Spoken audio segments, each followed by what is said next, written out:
Wow, this has to be one of my all-time, I think, favourite podcasts I've recorded because we really delve into two of my favourite topics, cognitive performance and nutrition. But we also look at positive psychology. Now, did you know that negative self-talk can dramatically impact your cognitive performance and your brain health?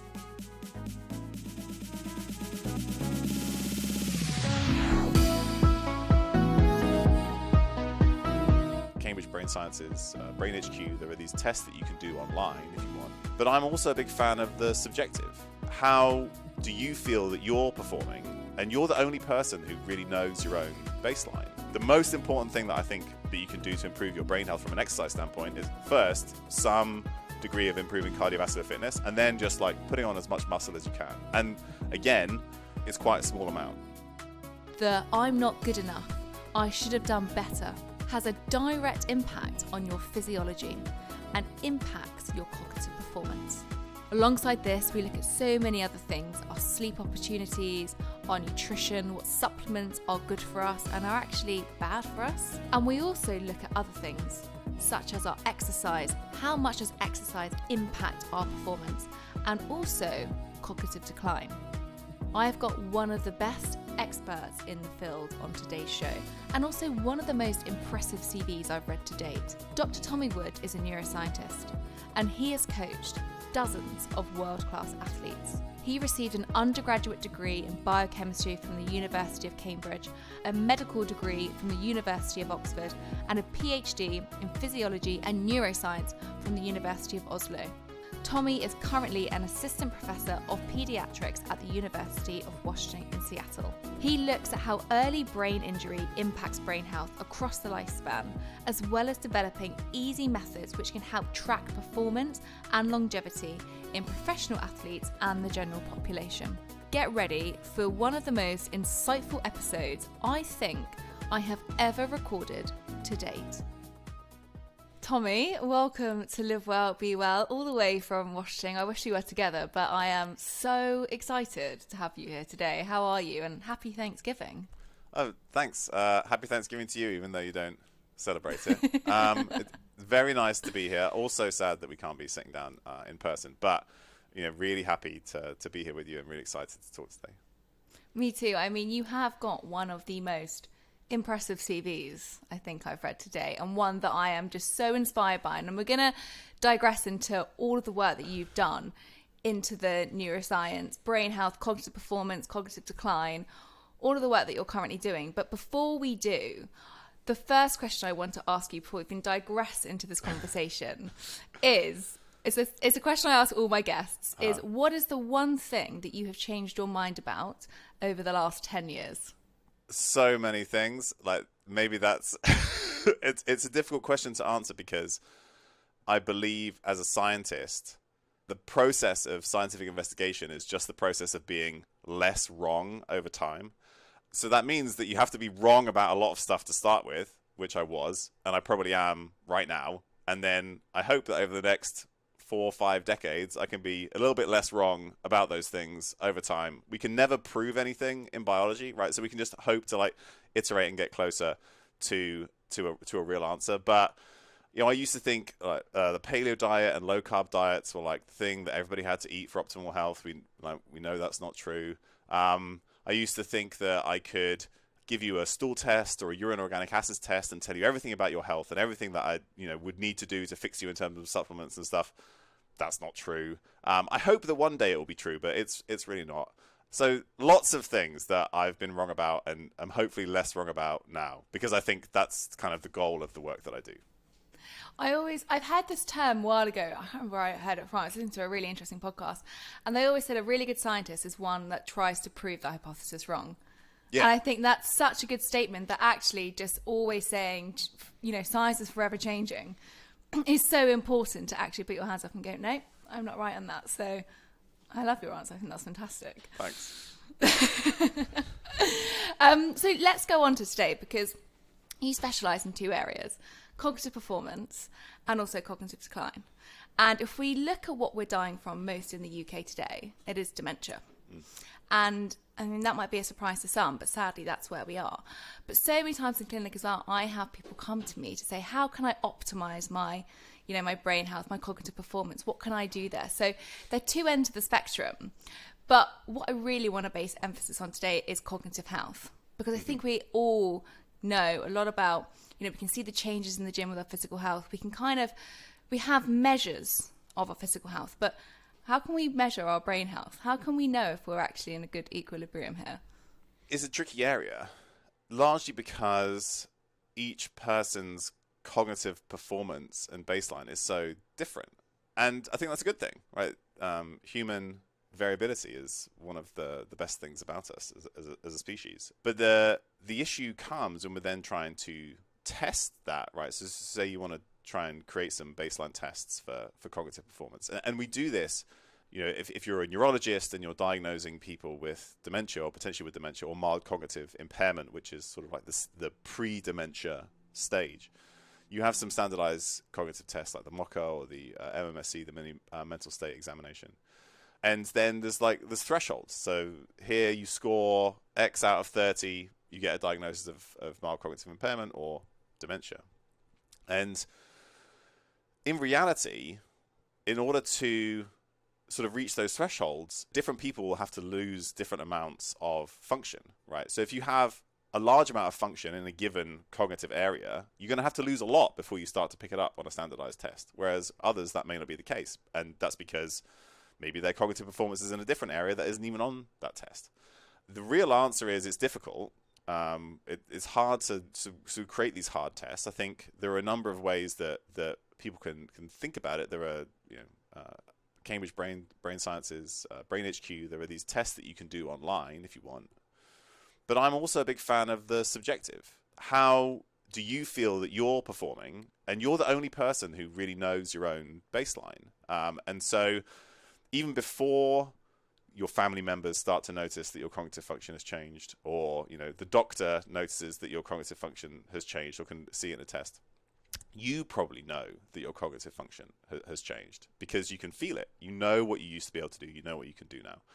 So I think there is some power in tracking your subjective feelings of about how you're performing and where some issues may be, and then that's the earliest sign that maybe you can there's time to do some things to address it. Because one thing we're increasingly learning is that early in the process of declining cognitive function, if you intervene, you can either slow or reverse some of those declines. And that's one of the things that I think is most important, is having people know that your brain is not this fixed thing that just gets worse over time, which is what we've essentially been told for decades, right? Every time you don't sleep properly or every time you have a few too many drinks, you kill a whole bunch of neurons and they're gone forever and they're never coming back. And that's really not true. You can regain or improve function even late in life, or ask your brain to do new things, and it will. So did I answer your question? I just kind of rambled a little bit. I think I did. No, you definitely did. I mean, there's so many questions I want to follow on from, but I think it's one of those things, isn't it, where we're always looking, and I do really want to talk about the cognitive decline, but we're always also looking at the performance element, and it can be really hard to measure somebody's cognitive brain health and see actually how can we optimize that, because there's so many different functions within someone's brain health, such as memory or processing or whatever that is. So many people want to optimize that area, and I think it's really hard to actually measure where the baseline is. And I think that's something that's really interesting. And I know that you do a lot of work with professional athletes, and you're pioneering so much with the research in this area. And I was wondering if you do any specific things around that area to kind of look at where the baseline sits. It really depends on the person and what it is that they're trying to improve. And so I think that's probably where I'd start. If you need a hard answer, is you probably have some idea of the area that you're particularly interested in improving. So I've done some work with athletes who really needed to improve their reaction time for various reasons. There's a whole bunch of stuff that you can do. At that point, you're kind of at the bleeding edge, just throwing stuff at the wall and hoping that something works. And if reaction time does improve, you don't know what it was that improved it. But at least, you measure a bunch to start, and then you measure after you change things, and you can sort of see an improvement. And so then maybe there's something around executive function. There are things like the go, no-go test that you can do. There's apps on the phone. Maybe it's memorization. Of course, there are a number of apps and tools you can use for that if you're worried that your sort of like short-term memory isn't as good, or you need it to be better for some reason. So I think start by figuring out which aspect of cognitive function it is that you're particularly interested in, and then there are some more specific tools. But if you're just like, how do I make my brain function better, then I think the subjective is probably the place to start, because you'll have some idea of overall how you feel like you're functioning cognitively. We're going to go on to strategies of short-term strategies that we can put in and longer-term strategies that we can put in to optimize our performance, but also look at how we can reduce what you just said earlier, that cognitive decline. So I think it's really powerful to know that we can actually intervene and we do have the control to act here. But before I do, I'm really interested in how did you get into this area? Because I don't just want to bypass this really fascinating CV that you have. You have a biochemistry degree from the University of Cambridge, you have a medical degree from the University of Oxford, and a PhD in physiology and neuroscience from the University of Oslo. And now you are an assistant professor at the Paediatrics of the University of Washington in Seattle. And you really look at longevity, you work with high-performing athletes. I mean, there's so much there. How and why did you go into this sector? I kind of fell into it, to be honest. I hate it when people say that. It just happens. No. Of course it doesn't. Of course it doesn't just happen. I mean, I can tell you the story, but it's not like I had a plan. Let's put it that way. So I did my undergrad degree in natural sciences and specialized in biochemistry in my final year at Cambridge. And during my time as an undergrad, I had a director of studies who encouraged me to apply for like a welcome biomedical research grant, which was basically like, if you're an undergrad, you get a little bit of money over the summer so you can go in a lab and just like do some research, just for fun. And I ended up being in the lab of a professor at the University of Bristol, Mariana Torreson, who is a neonatal neuroscientist. She looks at ways to treat the injured newborn brain. And so I spent 2 summers in her lab. And then I went to medical school. Originally, I had a place to do a master's degree in biochemistry at Cambridge, like stay on and do a master's. But a friend of mine said, I think I'm going to apply to medical school, like graduate entry medical school. And I was like, oh yeah, that sounds interesting. I'll do that instead. So I did that. Throughout my undergrad years, I'd become increasingly interested in health and performance. I was, as a kid, I was very uninterested in that, actively uninterested and disinterested in that.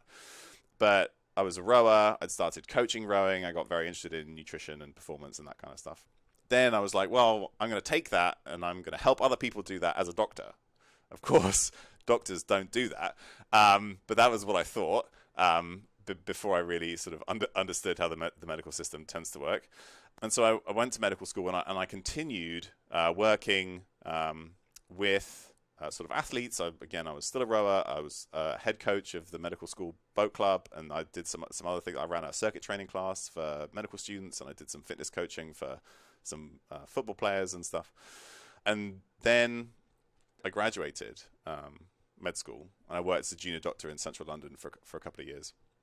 And then I re-met this professor who had now moved back to Norway. She's Norwegian. And I didn't know what area of medicine I wanted to specialize in. So she said, why don't you come to Norway and do a PhD? And I was like, oh yeah, that sounds interesting. I'll do that. And I've said that multiple times in my life, and that's ended up where I am. I was like, oh yeah, that sounds interesting. Why don't I do it? So I started a PhD in formal basic neuroscience.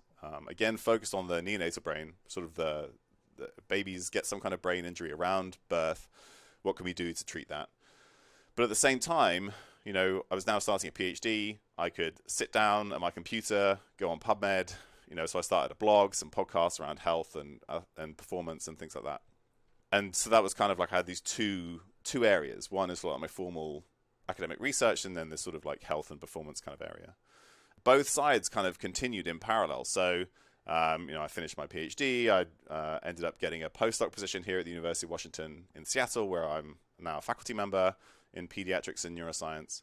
But I also started working with a company that worked with various kinds of athletes, trying to improve their health and performance with a whole bunch of the testing stuff that I mentioned before. I've looked at thousands of athletes, blood tests. That's something that I still do a lot of.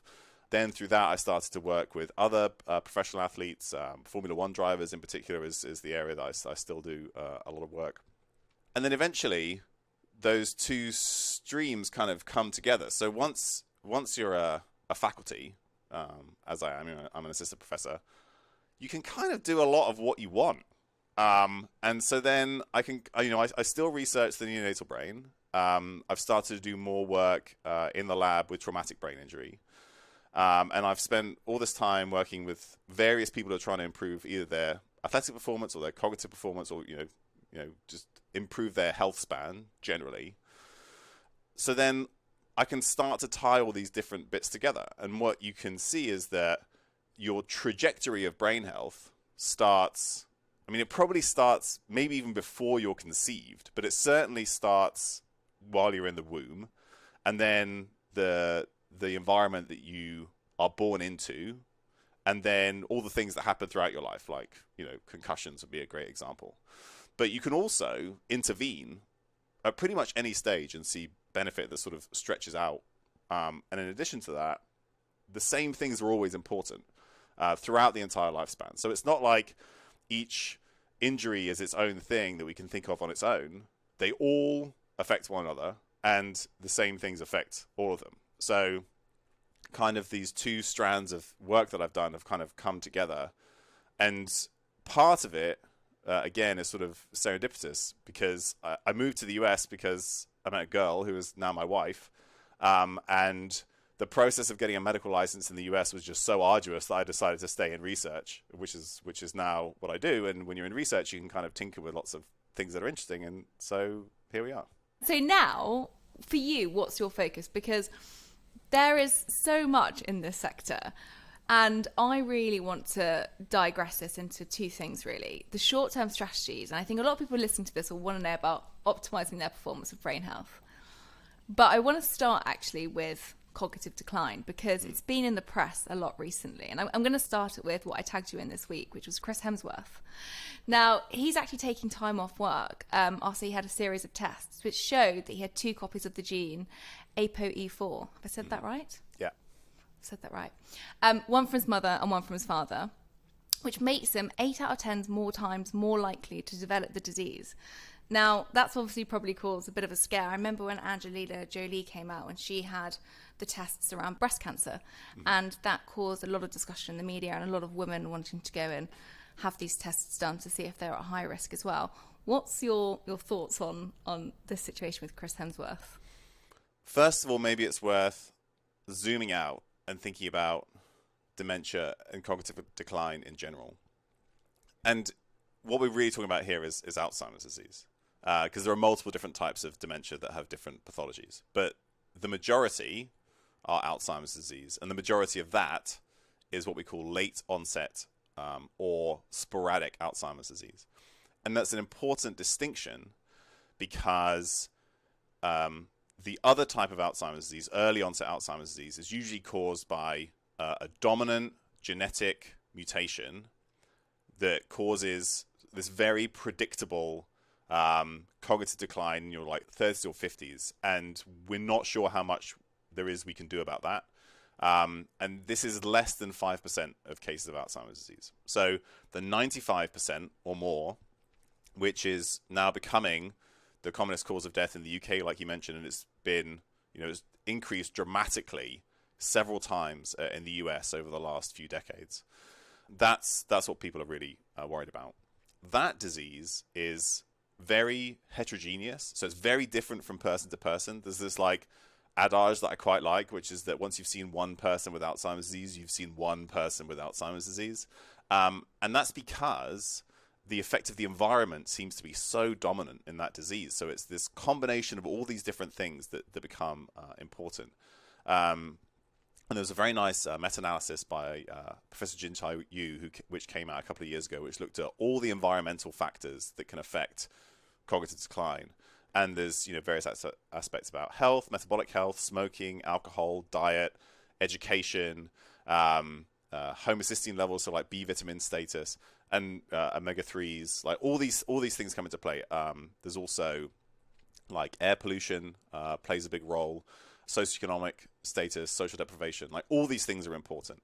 But that means, in theory, that these things are also modifiable, right? If it's about behavior and the environment, that's something that, in theory, we can change as individuals sometimes, and as society, hopefully, more broadly.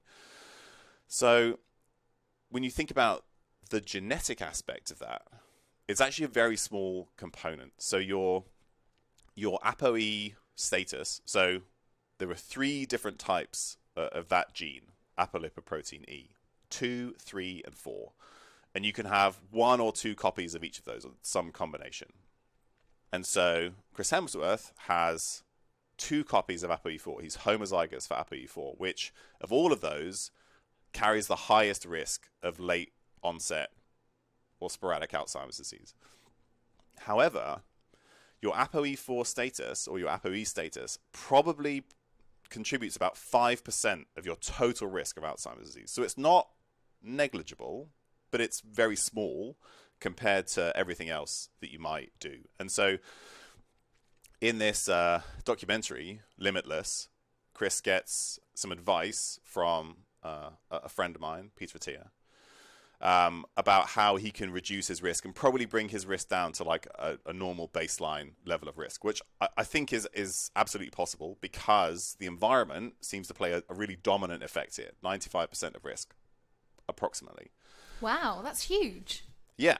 And what's really interesting to me, in particular, I think it kind of sort of supports this idea that the environment is the really dominating factor, is that ApoE4 is associated with increased risk of Alzheimer's disease in modernized, westernized populations, but not in indigenous populations that have been studied. So there are 3 studies now where ApoE4 status did not predict cognitive decline or dementia. The Bolivian Simene, there was a recent study in indigenous Americans, and then the Nigerian Yoruba. And all those groups are living in the environment in which they most recently adapted or evolved in, right? Sort of maybe much less of a modernized type environment. And their ApoE4 isn't a predictor of cognitive decline or Alzheimer's disease. So I think there's an interaction between genes and environment. And if you modify the environment, you can probably mitigate most, if not all, of that risk. Wow. So can you talk us through then some of these factors that could be affecting us in the modern world and our environment today? I mean, I think we can probably guess a few, but just to kind of note them down of what we should be doing and what we can actually be taking control of after listening to this podcast to help reduce those effects. There are a few different ways to think about this. And I generally think about the brain, like a 3-legged stool of things that the brain needs. And one is the delivery of oxygen and nutrients so that your cells can function, right? So like there's a delivery component. And then you can break down that into its constituent parts. So you need oxygen and glucose or ketones or lactate, so oxygen and some kind of fuel source for the brain to work. And you need vascular supply. You need blood vessels that work in order to get it to the brain. And that's important because of something called neurovascular coupling, which is when a certain area of the brain is active, it asks for more blood flow because it needs more oxygen, it needs more nutrients. And you need healthy blood vessels for that to work. So then all the things that are important for cardiovascular disease and strokes, metabolic health, all those things become important. Systemic inflammation, all those things can affect vascular supply. They can also affect the brain more directly. But then, we can think about what do we need to make our blood vessels healthy. So a really good example is aerobic exercise. Like one of the best things that we can do. Probably exposure to sunlight is really great for releasing nitric oxide. That causes vasodilation, happy blood vessels. That's probably important too. So that's one. So vascular supply. Also in that bucket, in addition to just like the basic metabolic fuels, is the nutrients that your brain needs to grow and adapt or support function. And there are several things, we could spend hours talking about just that, but important things that have come up in the research in relation to preventing cognitive decline or dementia are B vitamin status. And there's some very nice work done by David Smith and his colleagues at the University of Oxford, where they looked at people who had a high level of homocysteine in their blood as an indicator of inadequate B vitamin status, methylation. And in those people, they then gave them B12, B6, and folate. And actually, I think riboflavin is important too. So some B vitamins, and then that slowed brain atrophy and slowed cognitive decline in a randomized clinical trial. What they then saw later was that worked best in people who had a good omega-3 status. We know that DHA, a long-chain omega-3 fatty acid, is really important for the brain. It's sort of like when you're growing a brain in the first place as a baby, like you suck up all your mother's DHA because it makes up such a huge component of the fats in the brain.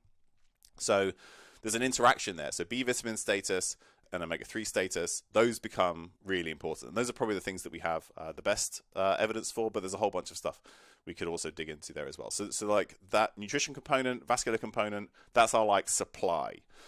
Then we need to actually ask the brain to do something, right? So this is the area that I've become really interested in recently, which is around the idea of cognitive demand. So if you're trying to get a tissue, any tissue in the body, to function as well as possible, you need to stimulate it. You need to ask it to do something. And it's hard to sort of like conceptualize this with the brain sometimes, but it's really easy to think about it in terms of muscles, right? If you want to get bigger and stronger muscles, you have to work your muscles. And when you work your muscles, then you upregulate growth, but you also upregulate repair. So all these processes that people are talking about in biohacking community, like autophagy and mitophagy and all that stuff, the best way to stimulate that is by actually stimulating the tissue rather than restricting nutrients with fasting, which is what people think they need to do. The best way to upregulate autophagy in the muscle tissue is to just do exercise. And with the brain, the best way to stimulate autophagy is to do complex cognitive tasks. And we know this from animal work. Rather, I can't measure autophagy in your brain, sadly, yet.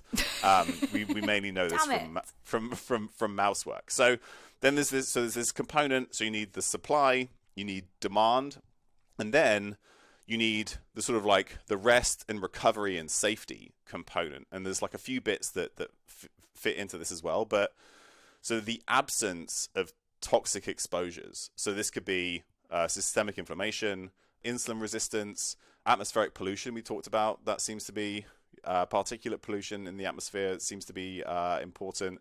Heavy metals, certain infections, right? These things that can actively negatively affect the brain. Chronic stress seems to play a big role here because it prevents that kind of rest and recovery state that you need to recover or allow a tissue to adapt and repair. And then sleep.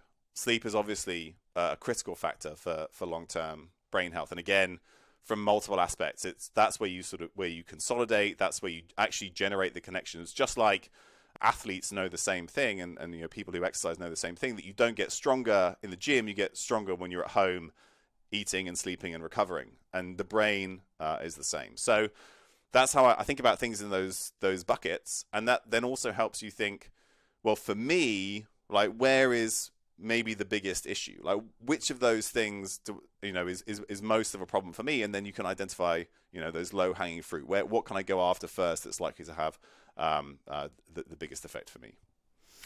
I didn't want to interrupt you there at all, but there were so many points that were coming up for me because first of all, you mentioned about cardiovascular exercise, like getting cardio in. That's really important.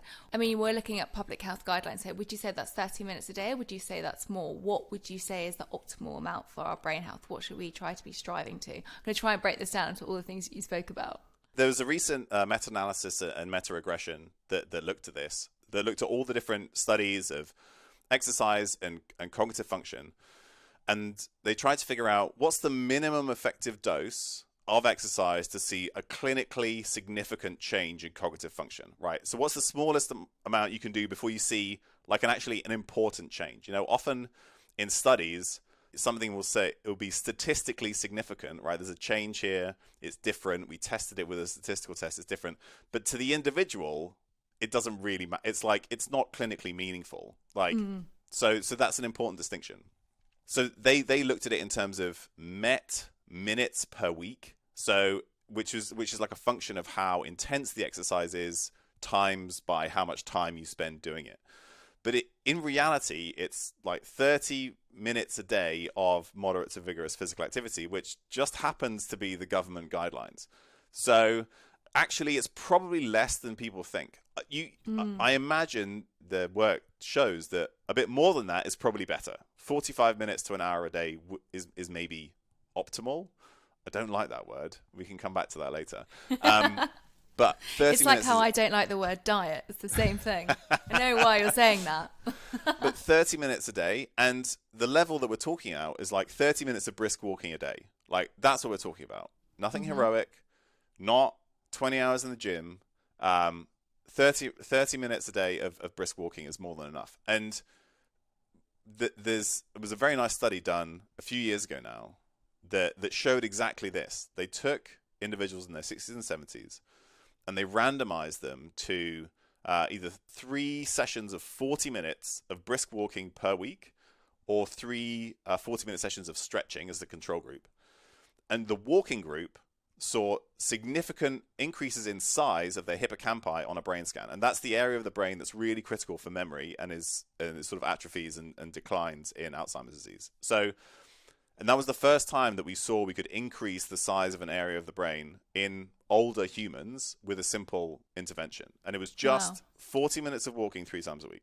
I think it's probably, to see really significant effects, it's probably less than you think. And in that same study, they showed that the effect was bigger in those who got the greatest fitness benefit. So again, it's sort of like directly related to cardiovascular fitness, at least a part of that effect.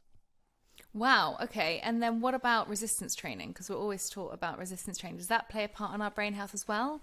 Is there a direct link with muscle mass and brain health? Yes, I like to think so. Mainly because I like lifting weights. So there are a few reasons why I say that. If you look at muscle mass and brain mass, there was a study that came out a few years ago which looked at what are the best predictors of how much brain you have in your skull from your like overall body composition. And this sounds like a weird thing, but obviously everybody has a different size skull, right? But the thing that we know happens over time as you get older, or as you enter into cognitive decline and dementia, is that your brain shrinks, right? You lose brain mass. So across people with and without dementia, they looked at like how much of your skull is filled with brain, essentially, and is there anything in your body composition that can predict that? And so BMI didn't predict it, fat mass didn't predict it, but muscle mass did. So muscle mass and brain mass were directly correlated. And there's a number of mechanisms and reasons why that could be the case that we can dig into. But directly related to that, there was a big study that came out from the UK Biobank that looked at a measure of IQ called fluid intelligence. And again, they had DEXA scans on all these people. They looked at all these different parts of body composition. And the best predictor of fluid intelligence, and it was slightly better in women than it was in men. And that's probably because, you know, in general, men are more likely to be at a threshold of muscle mass that is probably enough than women. So there's maybe more of an effect you can have in women. They found that the best predictor was muscle mass of fluid intelligence. And they also looked at everything else, like BMI, subcutaneous fat, visceral fat, like none of that mattered as much as muscle mass. So while people are really focused on how much they weigh, the most important thing that I think that you can do to improve your brain health from an exercise standpoint is first some degree of improving cardiovascular fitness, and then just like putting on as much muscle as you can. And again, it's quite a small amount. You need to be in like the top 50% of the population. It's not like you have to go to the gym for several hours a week. It's funny because sometimes the message is affected by the messenger. And I've several times I've talked about muscle mass and mortality and cognitive function and cognitive decline. And I like to lift weights. And I look like I lift weights. And people will come to me and say, but I don't want to look like you. And you don't need to. Absolutely not. So when you look at how much muscle mass people need, there's something called the FFMI, Fat Free Mass Index, which is essentially the same as BMI, the body mass index, but you calculate it after you take away fat mass, because the fat doesn't matter. What matters is how much muscle and bone is included in there as well. And so in women, you probably want an FFMI above 14, ideally above 16. And if you have like a DEXA scan, or you can like estimate... I had one this weekend. I was only 12. Your FMI was 12? Yeah. All right, we better get to the gym. So above 14 is just like in the top half of the population. It's not a huge amount. And in men, you want to be at least above 17 and maybe closer to 19. So that can give you like some cutoffs. And if we're thinking about like what does that really take to see improvements there, I think about something like the SMART study, which was done in, I think they were in their mid 70s on average. And it was a 4-group design. So they had a control group, and then they had people do either resistance training or cognitive training or both. And they saw the biggest improvements in like connectivity and brain function in those who were in the 2 resistance training groups. There was some like additional benefit to memory and hippocampus function in the cognitive training group, as you probably expect. But the training protocol that they did was 3 times a week, 6 exercises, 3 sets of 8. So you like go to your local small gym, like 1 exercise per muscle group, 3 sets of 8, 3 times a week. You can do it in 30 to 45 minutes. That's the amount of resistance training we're talking. Again, nothing heroic, just enough to kind of stimulate some of that neuromuscular connection, as well as, you know, build muscle mass, which gives you a bigger buffer for, you know, metabolic health and all these other things. That's the kind of level of effort that we're talking. Okay, and so that feels quite achievable for most people. I think this is absolutely. a big thing, right? So many of us can feel a lot of this is out of reach, but actually this feels quite achievable. And you mentioned in that study about cognitive tasks. Now, I know this is a really big determining factor of also cognitive decline as well as cognitive performance. What type of cognitive tasks can we do to help? Yeah, so what's nice about, I think, the evidence that supports the idea of cognitive demand is that there are a whole bunch of things that seem to be important. Some of the best evidence we have is around retirement. So there are multiple population studies now that show as soon as you retire, your cognitive function declines, because you've removed your main cognitive stimulus, which for the modern westernized society is your work. So that doesn't mean that you shouldn't retire, but it means that if you're going to retire, you should replace it with something that's equally cognitively stimulating. And what people normally do is they're like, well, I'll just start doing Sudoku. And like Sudoku is very nice, but it's not enough. It's not hard enough. It's not challenging enough. Things that certainly seem to be protective include language, music, movement that has a coordination component in particular, because sort of that challenging your orientation in space is a real driver for the brain to adapt. So there are lots of nice studies, again, in older individuals where you take like a dance class. And in a dance class, you have multiple things that are really important for brain health. You have music, you have movement, you know, sort of like an aerobic component, you have coordination, and then there's also like a social aspect as well. And social connection is really important for long-term brain health. So pick any skill that you want to develop and you find challenging, and as long as you're continually working to sort of improve your skill in that skill, your ability, then I think you're giving yourself some cognitive challenge and an appropriate cognitive challenge. And to sort of like really separate out what that might mean, if you think about like when you're working all day and you're like, oh, my brain is so busy, but like what you're doing is you're in meetings, you're on calls, you're answering emails, you're busy. That's not cognitive demand, right? That's just stress. And surely that kind of increases your risk of cognitive decline because you're overpacking your brain. Is that a thing? Yes, I know. We'll come back to that. So, but for the cognitive demand thing, I think about something. You know, imagine you're taking some kind of class and you're trying to learn a new skill. And it could be language, it could be jiu-jitsu, it could be a musical instrument. Once you've like warmed up and warmed down and said hello to the teacher and had a little break in the middle and chatted to your fellow students, you're probably only doing like 20 to 30 minutes of like really pushing the boundaries of what you're currently capable of, right? And that could be in a conversation or some like movement skill, if you're doing a ball sport. So there's some nice evidence on like badminton versus, similarly aerobically challenging running, but without the skill component. The badminton seems to better support cognitive function. So think about a skill where for like 20 or 30 minutes, you can kind of keep trying something new, trying to get a little bit better. But then after that, you probably, you feel a bit tired or you get frustrated because you're not getting any better. And then you need a period of rest, recovery, sleep, relaxation, right? So it's that kind of skill. If it's something that you can do all day, it's not challenging. That's not the right kind of skill. You have to be really sort of pushing the boundaries of your current abilities. Because that's what I think is when you're talking about this, I really think about us all cramming everything in. And actually, is that more detrimental? Potentially, the best evidence that we have for stress and cognitive decline is, again, from job stress. And it's for both dementia and depression.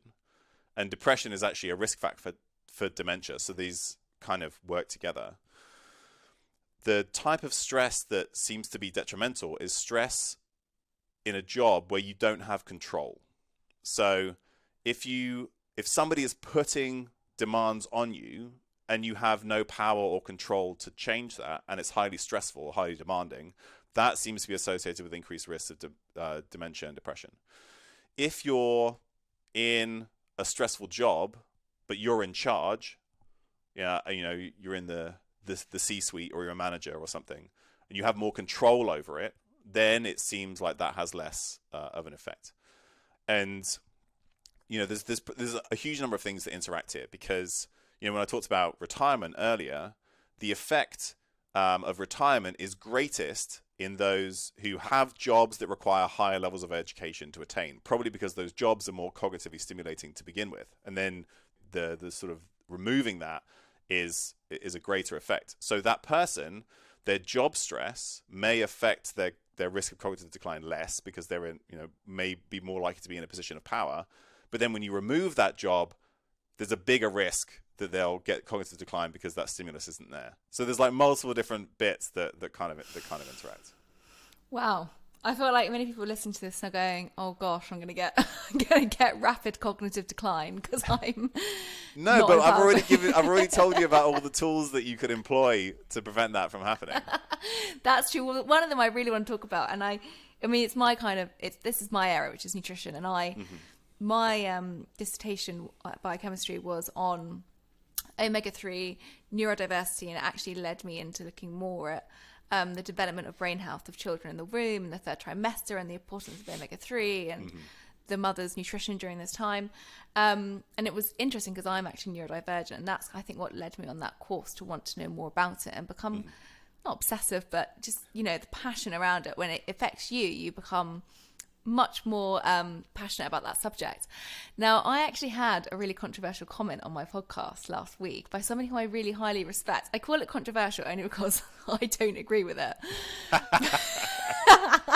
And the reason I say that is Dr. Tim Spector, who you've probably heard of. Has pioneered gut health research. I mean, I have so much respect for him and his research, especially as an epidemiologist into gut health.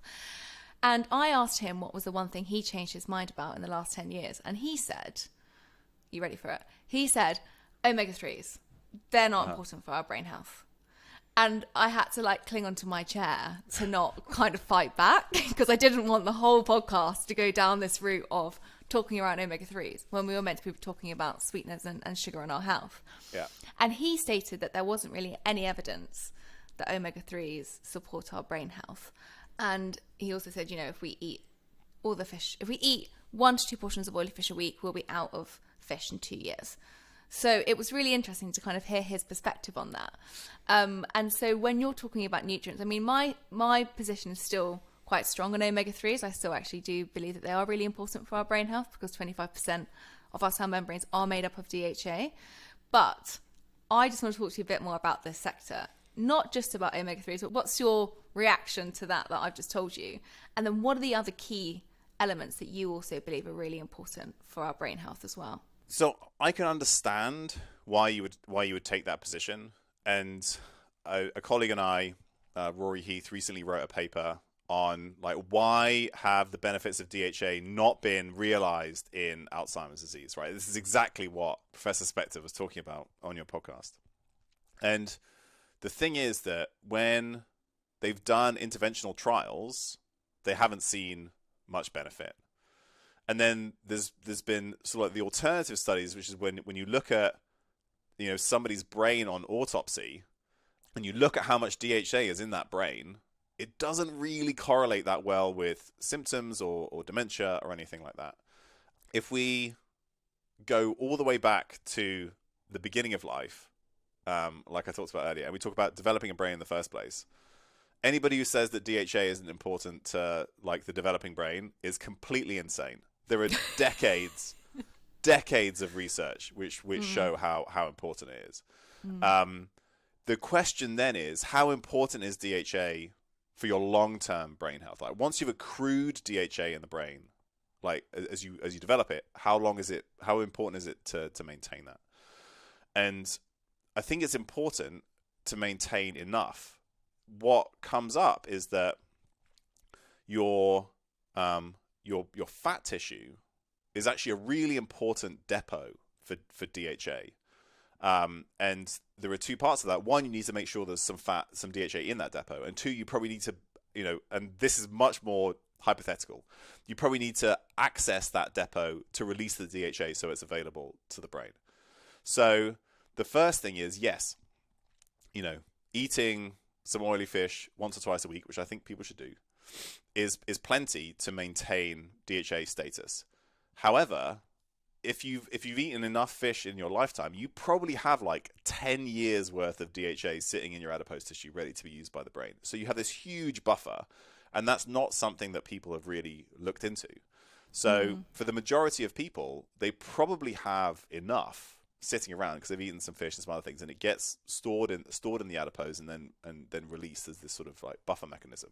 But there are a number of things that become important. So you probably only, you know, you in general release fat from your adipose tissue, DHA included, during periods when you're not eating, right? So it's possible that like continuously eating keeps your fat locked away, which is a terrible way to talk about it. But it's essentially your fat releases, your fat tissue releases fat into the circulation when you're not eating, right? It's to maintain energy supply during fasting. So that may be why, you know, there's some epidemiological data that says that people with shorter eating windows may have less Alzheimer's disease. It could be because, you know, they're accessing that DHA is being released, is going to the brain. This is highly hypothetical and theoretical, and like nobody hold me to this. It's just how I'm thinking about it. The other aspect of it is what we alluded to earlier, which is that in order to use that DHA, for that DHA to be useful to the brain, first of all, the brain probably has to be healthy enough with good enough insulin signaling to take it up. That one of the mechanisms by which DHA gets into the brain is insulin dependent. So in settings of chronic inflammation, maybe in people with ApoE4, like they're less good at getting DHA into the brain, right? So that's a component. But equally, you know, the DHA doesn't just go in there as a fat and hang around and do good things on its own, right? It needs to be attached to a phospholipid so that it can, you know, go into a cell membrane and do its job. So what do you need to make phospholipids? You need B vitamins. You need methylation to work properly. You need choline, right? This is another thing that I think is really important for That's the brain. one that you talk a lot about, isn't it? Choline. Yeah. Can you explain what that is for some people who don't know what that is? Choline is this molecule that's used in these structures. So like a phospholipid is basically, it's like this head and then this tail of fat. And it's a bit like a sperm, doesn't it? It looks, yeah, and it has like multiple tails with different fats attached. And that full thing is like the main sort of basic unit of a cell membrane. And choline is one of the things that is important to make a certain type of phospholipid. And there was a recent study, again in older adults, where they randomized them to give them choline, and it improved cognitive function. Choline is also potentially important for like mitigating or preventing the effects of like multiple concussions. And again, probably because you're going to need it to repair cell membranes. So just consuming more DHA in a randomized clinical trial of people with Alzheimer's disease or cognitive decline, without taking into account those other things, of course you're not going to see benefit. And this is where, again, I would go back to the work of David Smith, where they did this and it's a secondary analysis of a different clinical trial, right? So it's not a clinical trial in its own right, where they found, the significant benefit of B vitamin replacement was in people who had good omega-3 status. So there were these interacting effects. So we always like to be reductionist and say there's this one thing which is really important, but it's about it all working together, isn't it? Because Yes, it all works in synergy. And I think, like you mentioned choline, and I think people are going to go, what are choline foods? So it's things like liver, and it's in eggs and egg yolk and red meat and things like that. And I think as you're talking about it, there might be plant-based eaters that are listening to this, maybe having a slight panic of thinking, are they going to have cognitive decline? Because they're not having the omega-3, the longer chain omega-3s, which is the DHA from oily fish, and they might not be having these choline foods, which are, more predominantly in animal products. So what's your view on plant-based diets? I think if you feel good on a plant-based diet, and like regardless of your reason for eating it, it could be religious, ethical, environmental, great. If you feel good and everything looks good, fantastic. I think there's a possibility that some people who thrive on plant-based diets are better at turning shorter chain omega-3s into longer chain omega-3s, right? So they can take ALA, alpha linolenic acid, from chia seeds and walnuts and things like that, and turn it into EPA and DHA. And there was one nice study which looked at people's most recent ancestry, like were their most recent ancestors sort of far away from the equator or close to the equator, because that probably predicts whether polyunsaturated fatty acids, omega-3s and omega-6s, were more likely to come from plant-based foods or from animal-based foods. And they had the genetics to adapt to that. And so in those people whose recent ancestors were from closer to the equator, they were more likely to be relying on plant-based foods as a predominant part of their diet.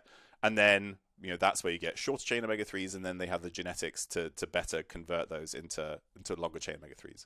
And that may be one of the reasons why some people thrive on a plant-based diet whereas others don't. It's difficult to kind of predict that, but you can test your omega-3 levels, and like some people will say, you definitely can't turn enough ALA into EPA and DHA, but there are some studies which have compared vegans to omnivores and found no difference in DHA levels, and that's probably determined by the genetics of the individual. So there's the fat part, and that may be part of it. I would just test. There are plant-based sources of longer chain omega-3s that people can take if they need to, if they just don't have enough. Like use something like the omega-3 index to guide that. Other aspects, right, because we talked about choline, we talked about B vitamins, right? The most bioavailable forms of B12 and folate, choline, all come from animal foods. However, there's lots of choline in lecithin.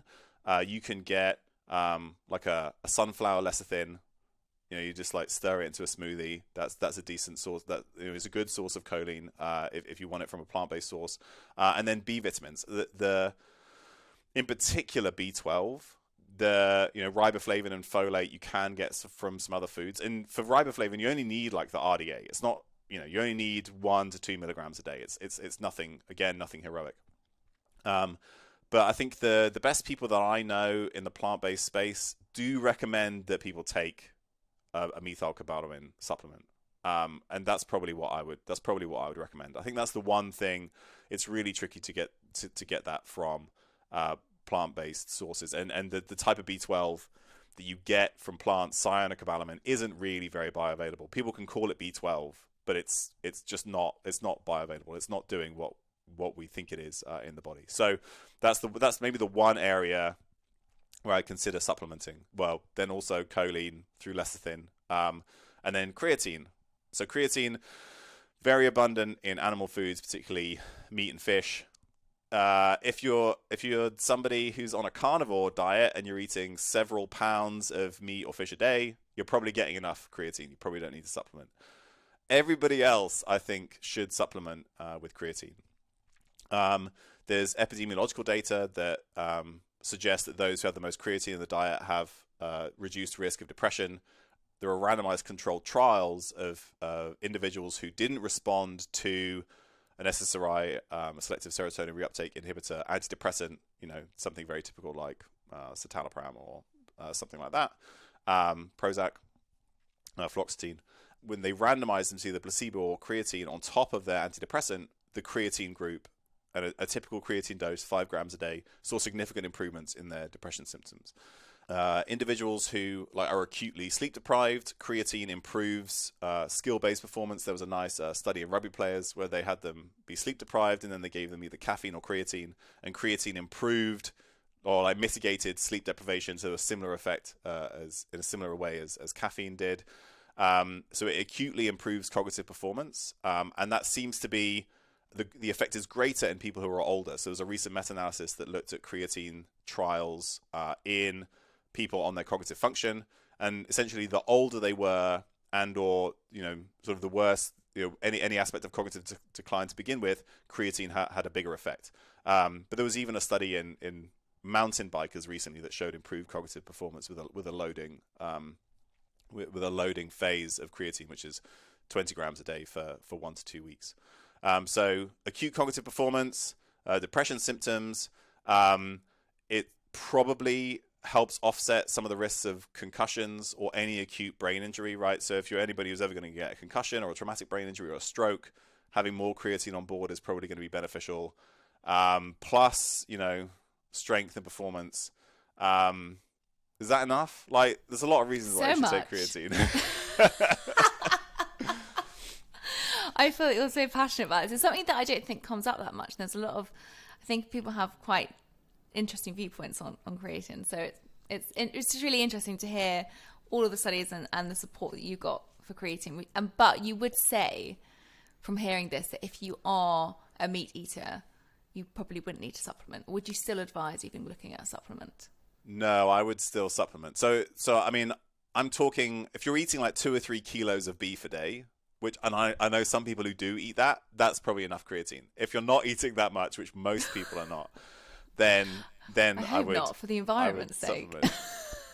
That's a different question that maybe we won't tackle today.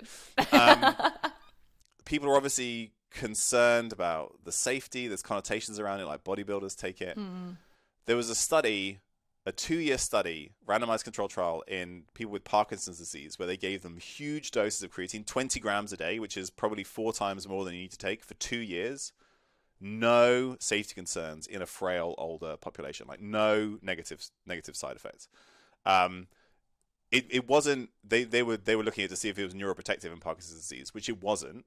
But I think you can say even in older, more frail individuals who have neurodegenerative condition, there was no negative side effects. So even at huge doses, long term, it's very, very safe. So that I think is something that's really worth mentioning as well.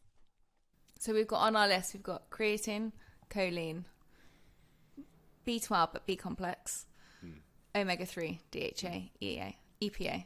Anything else that you think is important? Vitamin D? Vitamin D, yeah, very important. But I don't really. I'm sat here in the darkness. I feel like that's just one that came to my mind.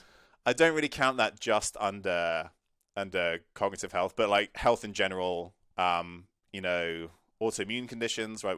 There was just this big trial that suggested that people at risk of an autoimmune condition supplementing with vitamin D can decrease the risk. That was the first time that vitamin D actually seemed to be beneficial in autoimmune conditions, because before it didn't seem to make much of an effect. Probably athletic performance, other aspects of health. Just ensuring that your vitamin D is sufficient, I think, is important. I think magnesium is really important, mainly because most people are probably magnesium deficient. And magnesium is super important for all aspects of vascular health, brain health. It has some important things in the brain, metabolic health. So I think magnesium is another low-hanging fruit, super safe, it's really cheap. And then the last thing, which I think is very interesting, is polyphenols that seem to affect vascular function, but also can acutely improve cognitive function. And so there are two or three like broad groups where that seems to be the case. So cocoa flavonols, blueberry anthocyanins, and then cranberry as well. There was a recent randomized study in individuals with cognitive impairment. They gave them cranberry powder, and it was associated with improved cognitive function. And it's probably that there may be some direct effects of these polyphenols in the brain. So like blueberry anthocyanins, at least in animal studies, can inhibit some like negative inflammatory reactive things that can go on in the brain after an injury. And, you know, if you give an animal blueberry anthocyanins before a traumatic brain injury, like, they have less injury. And again, like, I do animal work for a living, and I know how rarely what happens in mice translates to humans. So I'll give that as like a, you know, there's a little caveat there. We don't have good evidence for that in humans, but we do have evidence for cocoa flavonols, cranberry, and blueberry anthocyanins improving cognitive performance in humans. And that's probably because there's a vascular effect, you know, improving nitric oxide production, maybe an effect through the gut. It's difficult to quantify still currently. And then there may also be a direct effect. So those are things that we have randomized clinical studies that suggest are beneficial for the brain as well. So that's kind of like my niche extra thing that I'd consider if you're thinking about supplements for brain health. I think, yeah. I mean, there's so many studies, especially around the blueberries. I think there was one recently which looked at exam rates, and then they gave participants a pint of blueberries before the exam, they actually performed better than without having them. It was really interesting. Yeah. Just having that small switch to your diet, it's sometimes those small changes that can make a vast difference. But something I really want to come on to is myth busting, just around some of these, because we touched upon this last week when we spoke, and I wanted to make sure I got it in here because there's a lot of chatter in this environment right now, especially as, you know, nutrition has come to the forefront, for which I'm relieved about, that we're talking more about this, we're taking more active measures in our health. But at the same time, there's a lot of stuff that's unjustified. And there's a lot of things around metformin and talking about longevity. And I'm going to talk about him, but David Sinclair talks a lot about things that we can do to biohack within ourselves. And a lot of people are actually believing and buying into this and thinking it's going to help with their longevity and performance. And I think it's something that you're quite passionate about talking around. So I'd love to ask you your thoughts around, one, metformin, but also around the whole biohacking center as well, to help to do, you know, small things that can help. I'll put people in two different groups based on whether I think metformin is going to be beneficial. So, or worth taking. So where people got really interested in metformin was looking at big sort of epidemiological studies of individuals who had type 2 diabetes and were treated with either metformin or some other glucose lowering drug. And then they looked at their long-term health. And if they were otherwise similar, those who were treated with metformin got less cancer than those who were treated with some other drug. So there was kind of like this, you know, maybe there's this sort of other benefit, anti-aging, anti-cancer benefit for metformin. And if you are pre-diabetic, definitely if you're type 2 diabetic, and for whatever reason you don't want to or you're unable to change those aspects about your metabolic health, and we know that there's lots of diet and exercise and other lifestyle factors that essentially drive that disease or that condition. If you're unable to make those changes, and some people just don't have the capacity or the resources or whatever to do that, and that's fine, I would take metformin 100%. If I had type 2 diabetes, I would take metformin. Absolutely. It's definitely beneficial for a number of reasons. If I was a healthy individual, physically active, good metabolic health, I would not take metformin. I would actively not take it. Not that I don't know if there's a benefit, which I don't know if there's a benefit, but I think that on balance, there's likely to be harm. In particular, because the way metformin works, activating AMPK, modulating mitochondrial function, probably has some effect in the gut. If you take metformin, make sure you to track your B12 status, because metformin can inhibit B12 absorption in particular. So like don't do one thing to improve your overall health and then like have negative downstream effects of it. So that's one important thing. But there are 2 trials now in individuals, again, sort of older individuals, but not diabetic, otherwise relatively healthy. One, they did an aerobic training protocol. The other one, they did a resistance training protocol. And then they randomized them to take metformin or placebo. In both of those trials, on average, the metformin group benefited less from the training protocol. They gained less muscle mass in the resistance training protocol, and they gained less aerobic function. Their VO2 max improved less in the aerobic training group. So if you're somebody who, first of all, you don't meet the criteria for taking metformin in the first place, and you're doing an exercise protocol that you're hoping to benefit from, I would not take metformin because it will inhibit that. And that goes back to that mechanism of action. Activating AMPK is important, but you don't want it to interfere with some of the sort of antagonistic pathways that are important for adapting to exercise. So I know other people in the longevity sphere who I think are sensible and smarter, who, when they saw these data, they said, well, on balance, I will stop taking metformin even though they were previously, because on balance it seems that metformin is going to be detrimental to that person. Within those individual studies, there were of course people who responded very well in the metformin group. They grew plenty of muscle or they got fitter. But right now we can't really predict who that person is going to be. So my general recommendation is, if you're fit and healthy and you want to get fitter or healthier or benefit from your training program, I would not take metformin.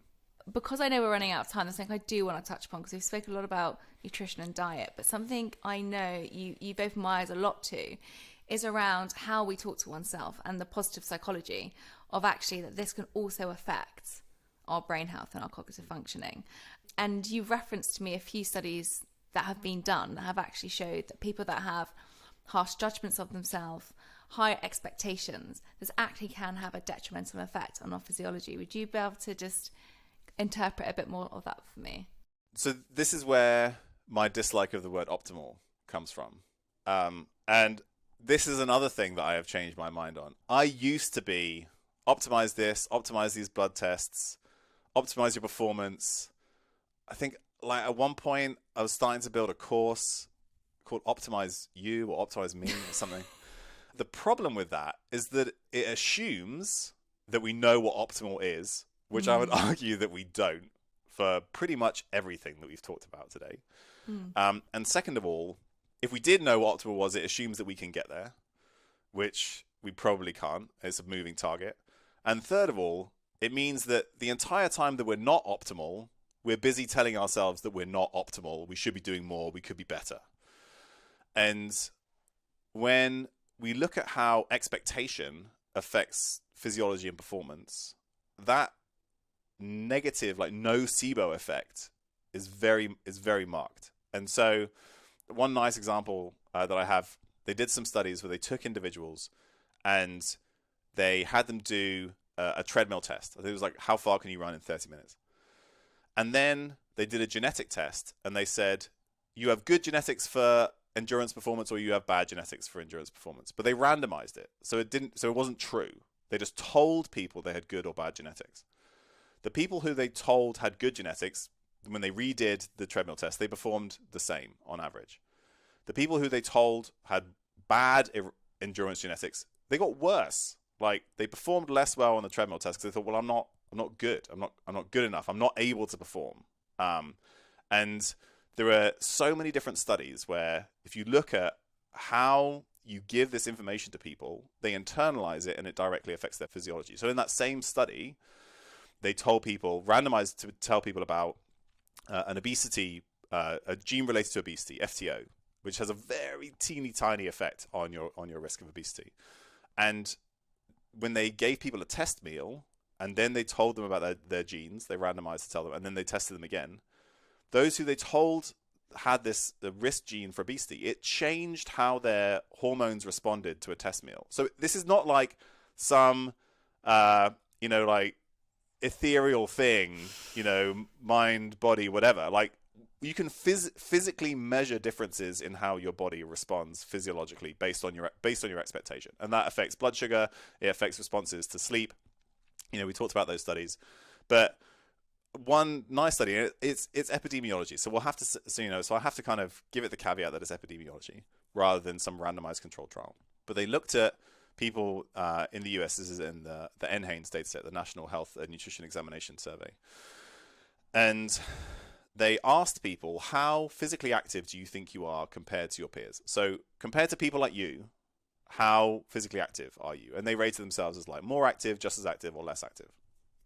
And then they adjusted for a whole bunch of stuff, like all the disease conditions, medications people take, blood test data, socioeconomic status. Like they adjusted for a huge laundry list of things, as well as how much physical activity people actually did. And there was a subset of this study where people had pedometers, so they knew how much, like they had some actigraphy data. They knew how much people were moving.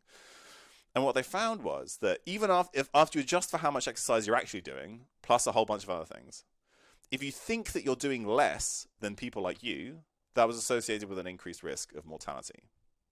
And this is not definitive, but if you like piece together all these different bits of information, what it says to me is that if you're constantly saying, I don't do enough, I should be doing more, this isn't good enough, I'm not optimal yet, you're setting yourself up for these negative physiological reactions that could translate to worse long-term health. So I fully believe that most of us can do a little better, right? There are things that we can improve. It will definitely improve our long-term health. But if we frame it as striving for optimal, never doing enough, then I think the net effect on our health can be negative.